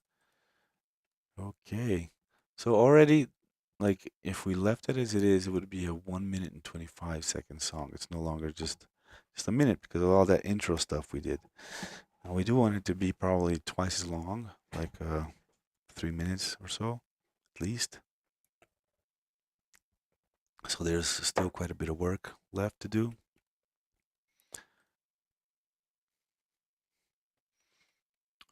But so now, how do I know what next? I will feel it.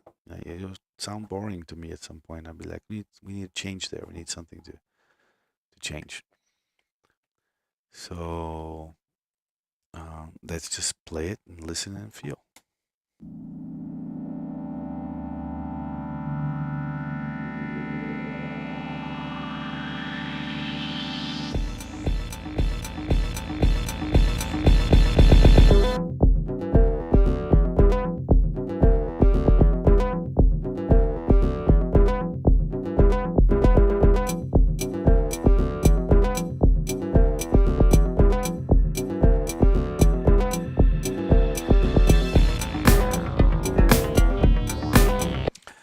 Yeah, I feel like we came in with too much stuff at once here. So we need to still be a little more incremental. So I'm gonna duplicate this portion and just add the snare, perhaps, instead of the whole thing. Or maybe the snare and the bass will come in at this point. So I'm gonna duplicate, but it needs to be in shuffle so it pushes everything forward instead of covering it. So we'll keep it in grid, hold shift, click shuffle, and duplicate. Now it pushed everything else forward and created a new. And now what we want to do is get out of shuffle, get out of all tracks, and drag only the snare which remember is both the snare and the rim, right? Get an 8-bar or even longer, 16-bar chunk of that, and bring it in. Oh no, it's not 16-bar, it's only 8 that we want. Hold on.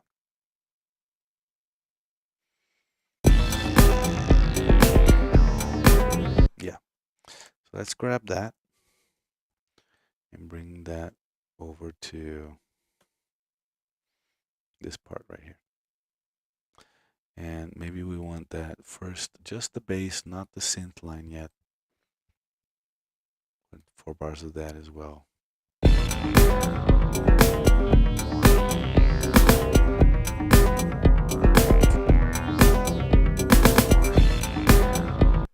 So we'll grab this, just repeat it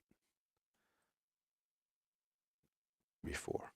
So we'll start at the end of the intro so we're not wasting too much time.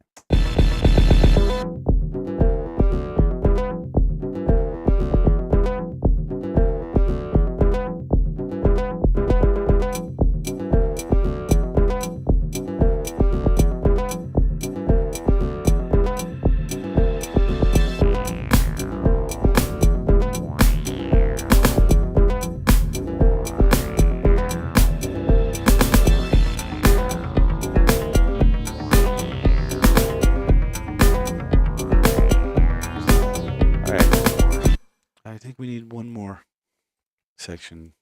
Well, repeat this section right here that we just did. So again, I'm going to select all tracks, grid shuffle, so that when I duplicate, it pushes everybody forward, doesn't cover anything up. Again.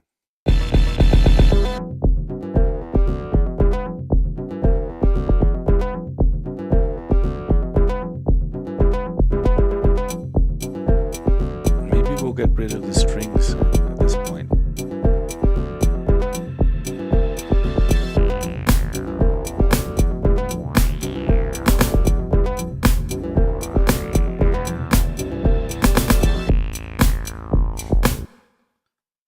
No. But maybe here.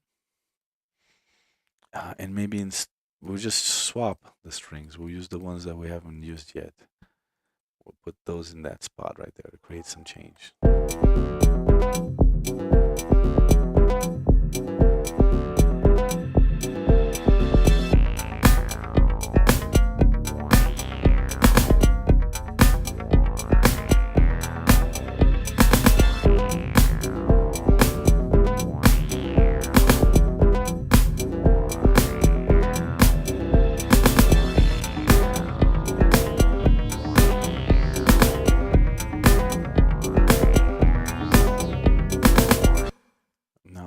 I still feel like it's too busy. Let's get rid of the initial strings for a little while.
this section here. Can repeat a little bit.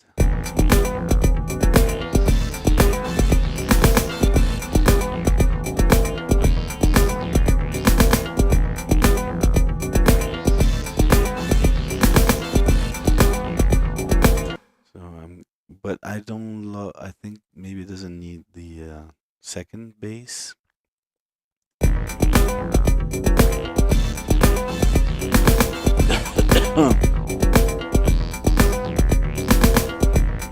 Yeah, let's repeat this section. So all tracks selected, grid shuffle, duplicate, maybe 2 more times, and we'll create some variation if needed here. And then I like that there's a break with the drums at the end here.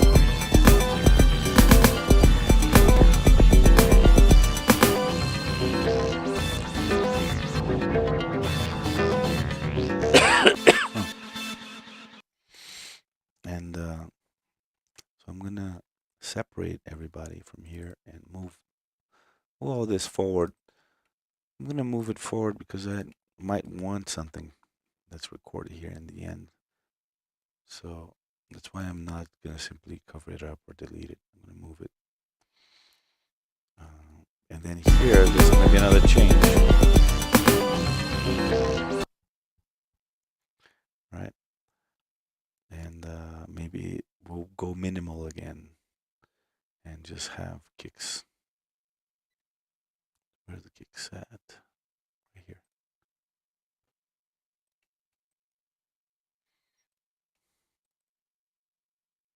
Oh, it's an alt track, see?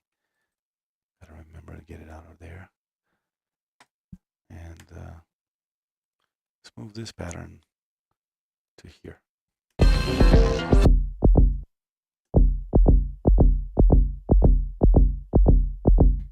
That's cool. It's quite different from the initial one. It's like a heartbeat. Let's give ourselves a while of this. How many do I have here? 28. No, 28 is weird. We want 32. Like, you know, it's probably cliche and boring, but we feel these things in increments in multiples of 8. So 8, 16, 32, 64. So that means we need another, just one maybe? 30. Oh, we want another one. 32, there it is. Right? And then we'll see what else we can add to that.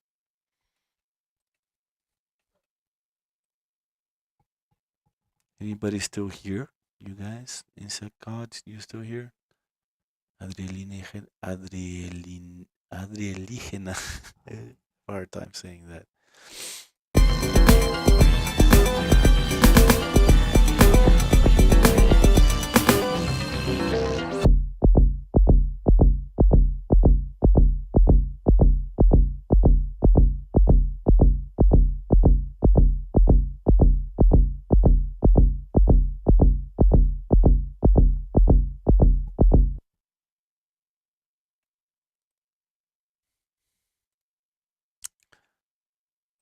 Let's go back to listening to the whole thing.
like this organ thing that goes a little crazy with a lot of reverb.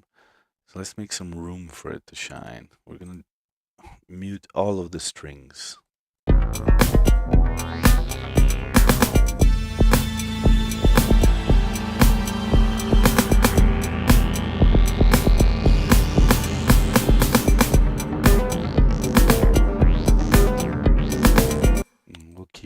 We'll keep them muted for another 4 bars.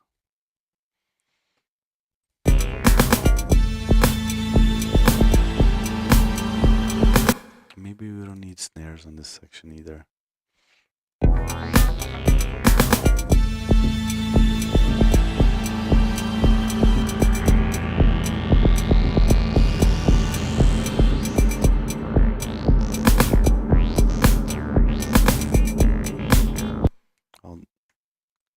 But only for 8 bars.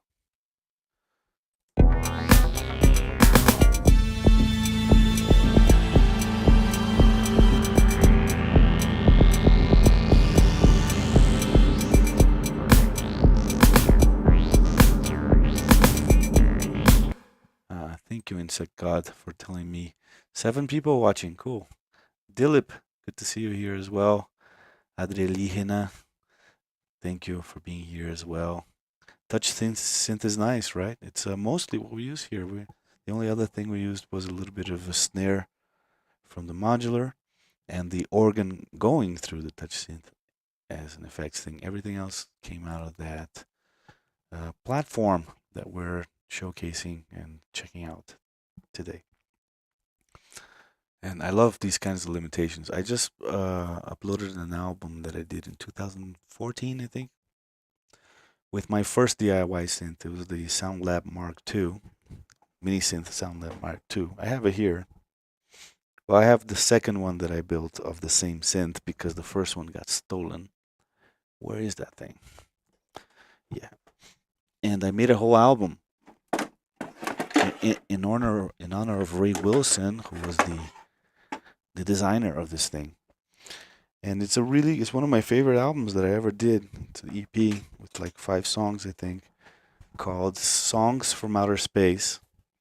And I used only this thing for everything. All of the drums, all of the basses, pads, melodies, done with the mini synth Mark II that I built when I started my habit of synth DIY, before I even had the synth DIY guide channel. So please check it out, folks. It's on all the streaming platforms and Bandcamp. It's called Songs from Outer Space by Quincas Moreira. If you want to check out something that I did with this kind of limitation of keeping only one instrument and seeing what you can do with only that one instrument. So without further ado, yeah, rest in peace, Ray. Ray was a good friend. And so I did an album in his honor. And for a while, all sales from Bandcamp were going to his fund to help with his cancer treatments and stuff. Anyway.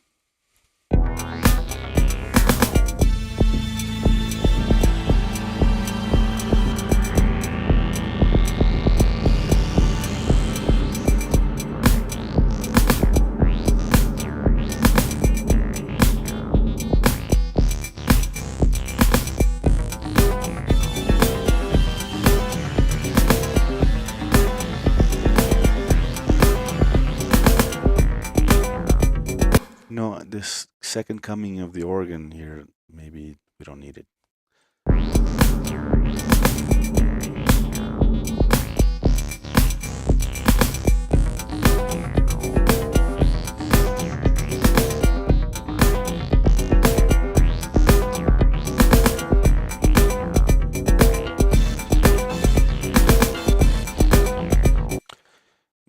Too much going on here. I'm going to mute some of the strings. Let just the green ones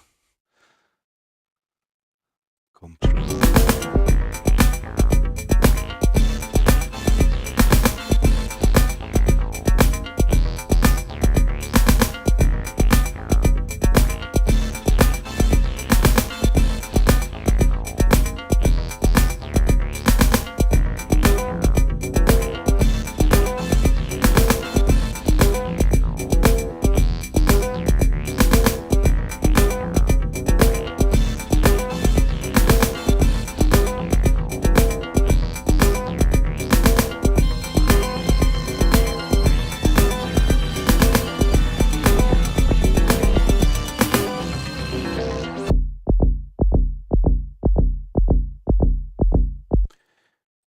this like a breakdown, right? Let's give us a little silence before the breakdown.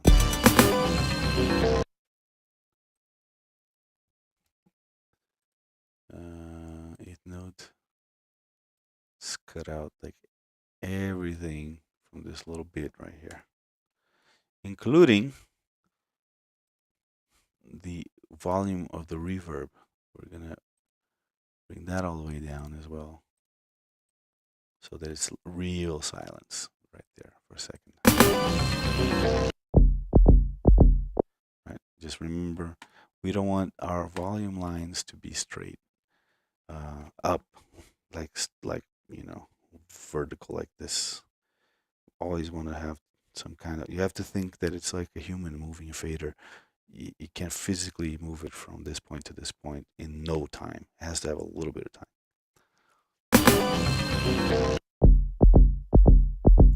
And now let's think of something really like granular, minuscule. So you grab like a little piece of the string loop.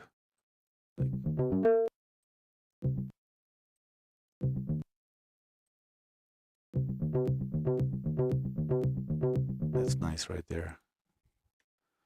So we're gonna duplicate that 4 times. Well, 4 more. And then after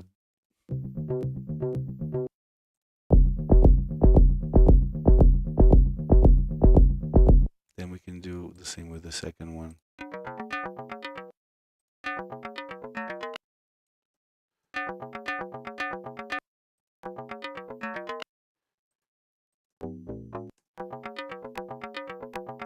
Oh, this is interesting. We can do polymetric thing. So the second, it doesn't need to be the same length. So it'd be 3/4 of a bar.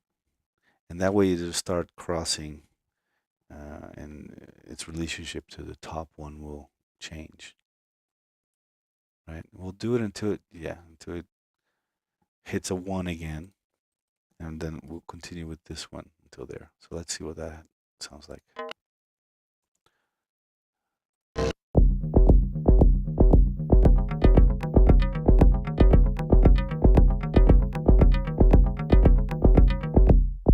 I like it. And then we can do the same thing with the third one.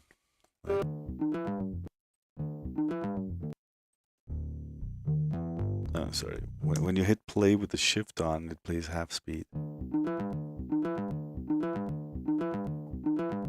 Now this is the same length as the top one. We have to make it a little bit different.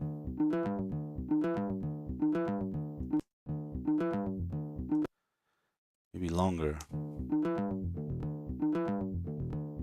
I like that.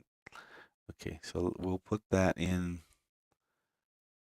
here, right? Where they do it, they all match the beginning, the one. They all fall in the one again.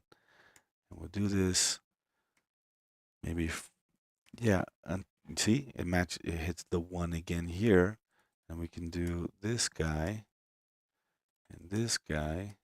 Let's see where they will meet again on another one.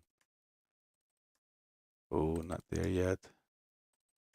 I mean, there are mathematical ways to do this, but I just do it empirically. There you go. And then that's the end of the cycle where they all fall back on one again. Let's listen to that little step ladder idea. Oh, we need to unmute.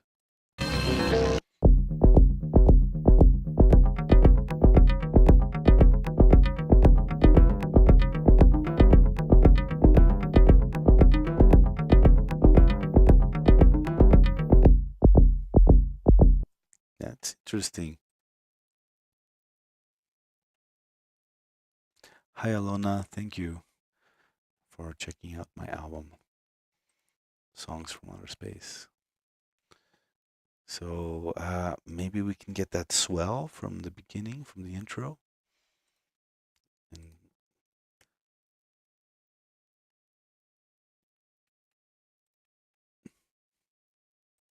put it here, just kind of randomly see what happens.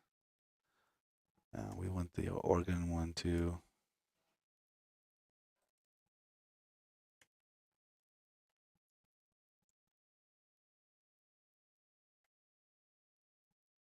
Oh, we already have an organ thing.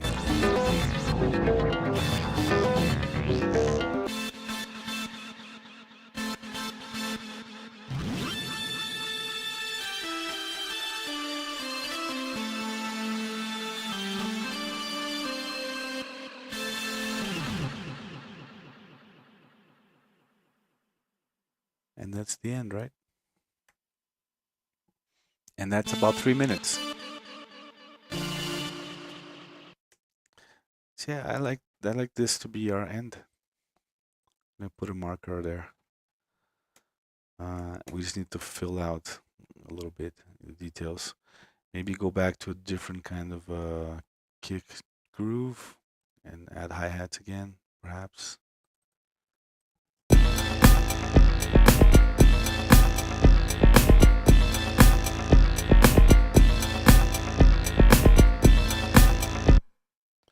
Yeah, let's move this over to here. Well, to where exactly? Let me see. Probably to where the our patterns end. Or do we want to repeat these patterns again? Like grab it from here and duplicate it one more time. Maybe we'll move our swell to end at the end of that. And then we'll get to the new drum beat to start at that point. So put your grid on 1 bar for arranging. There we go. Duplicate that. And what do we have here?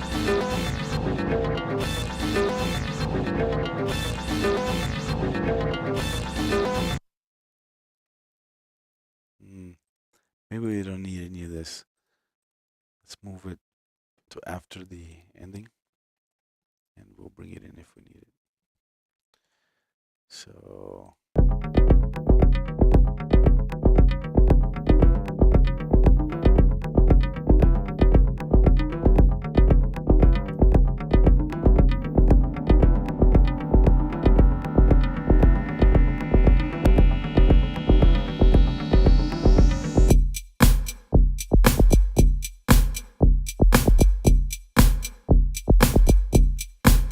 okay, I like that, but I think that our cool pattern here should continue once the beat changes. And then we'll maybe add one of the bass lines.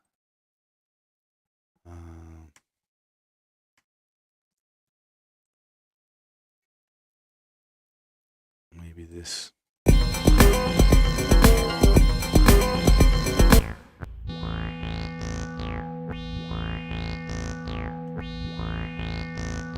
We'll add this right here.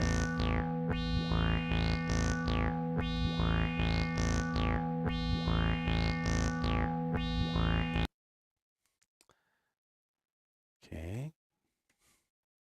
Let's listen to this.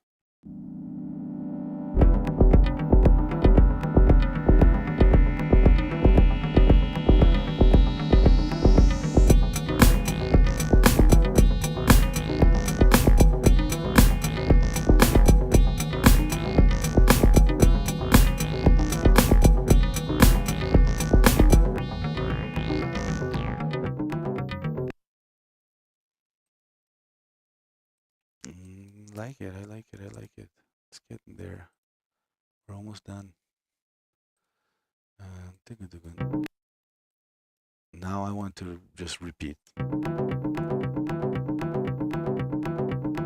longer polymetric. 1, 2, 3, 4.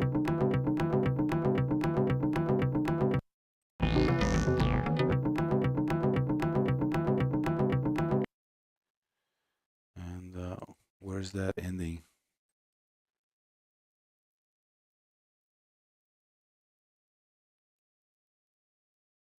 Yeah. Gotta do this a little more to get to that beginning of that organ part, which is right there. So.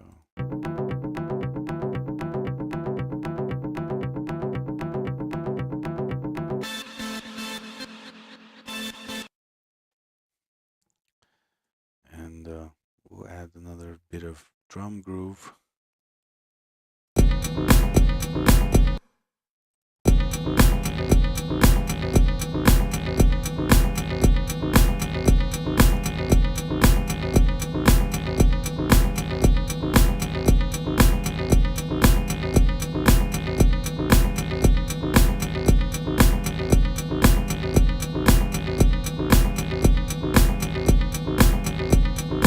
And we can make it a little simpler when the organ comes in.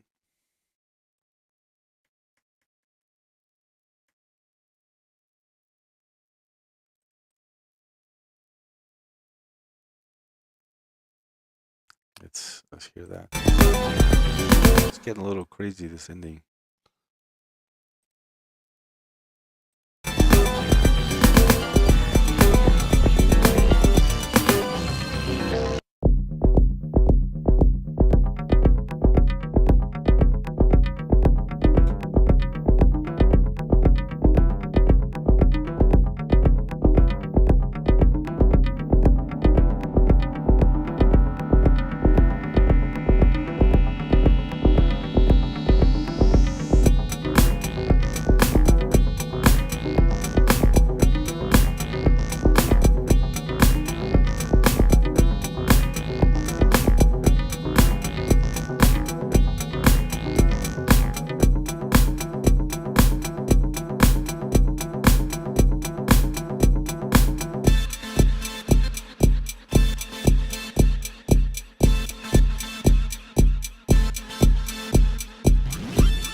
Kind of like it. Or maybe I'm getting tired and lazy to do more variation and anything interesting with that ending. Either way, that it would mean it's time to stop and listen again later and perhaps add something or be happy with it. So let's have a listen to the whole thing now, all together. And yeah, and I'll probably want to double check the mix, and master and render it and upload it and all that. And this will be another song number 2, that will go up at my new upcoming website called humanmusic.org, where I'll be creating a personal, I'm calling it Kinkas' personal stash of bangers. And these songs are not owned by Google or Facebook or anybody else but me.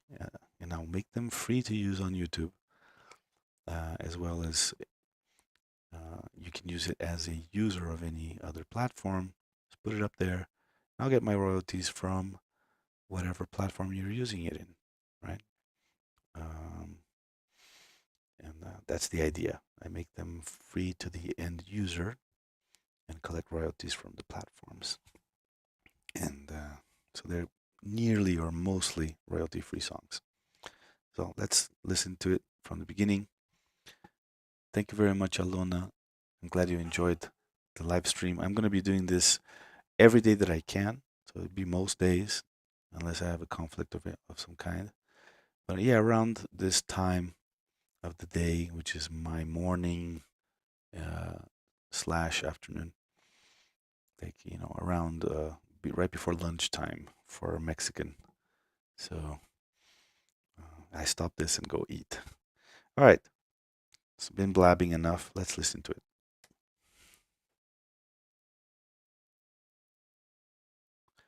Oh, you want me to write down the link for my personal music?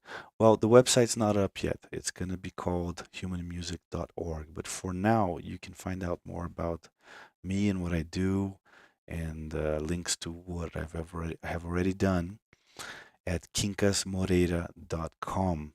Right? So it's just my full name, Quincas Moreira, which you can probably see. And there's also a link to that in my YouTube homepage. So you can go to quincasmoreira.com and find out more about what I do. And humanmusic.org will be up hopefully shortly. We're working on a logo and a web page. and I'll be uploading these songs there for use by everybody. Right now, already there's a lot of my songs in the YouTube audio library available free to use as well. So go ahead and use those. In the meantime, check out my pages on Spotify and all that stuff. All right, again, let me hit play, and we'll hear the whole song, and maybe I'll give it a few finishing touches later. But I think it's pretty close to done. So thank you again for joining me today.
All right, that does it for today.